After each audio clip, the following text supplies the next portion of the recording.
அவர்களின் பொன்மொழிகளை சொல்ல வந்துள்ளேன். அனைவருக்கும் என் இனிய வணக்கத்தை தெரிவித்துக் கொண்டு பொன்மொழிகளை தொடங்குகின்றேன். அன்புள்ள இடத்தில் தான் ஆண்டவனும் இருக்கிறான். துணிவு இல்லையெனில் வாய்மை இல்லை, வாய்மை இல்லையெனில் பிற அறங்களும் இல்லை. ஒருவன் துன்பப்படும் போது நிபந்தனை ஏதுமின்றி உதவுவதான் நட்பு. நீங்கள் எதை செய்தாலும் உள்ளத்திற்கும் உலகத்திற்கும் உண்மையாக நடந்து கொள்ளுங்கள். நீங்கள் இந்த உலகை மாற்ற விரும்பினால் உங்களிலிருந்து தொடங்குங்கள். உண்மையாகவும் கனிவாகவும் அச்சமற்றவர்களாகவும் இருங்கள். நாளைக்காக சிந்தியுங்கள், ஆனால் இன்றைக்காக செயல்படுங்கள். ஒவ்வொரு வீடும் ஒரு பல்கலைக்கழகம், மேலும் ஒவ்வொரு பெற்றோரும் ஆசிரியர்கள். எங்கே அன்பு இருக்கிறதோ அங்கேதான் வாழ்க்கை இருக்கிறது. நீங்கள் ஒரு எதிரியை எதிர்கொள்ளும் போதெல்லாம் அவரை அன்பால் வெல்லுங்கள். மனிதனாக இருப்பதல்ல மனிதன், மனிதாபிமானத்தோடு இருப்பதே மனிதன்.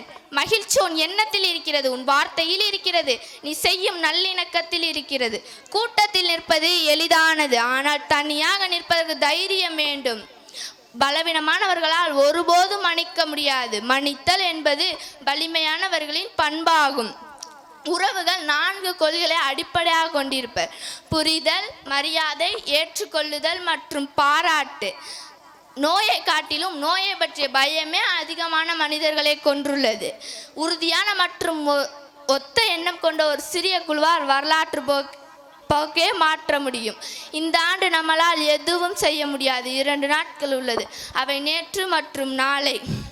உங்கள் அனுமதியின்றி மக்களால் உங்களை புண்படுத்த முடியாது. மனித குணத்திலே மிக சக்தி வாய்ந்த ஆயுதம் அமைதி. நன்றி.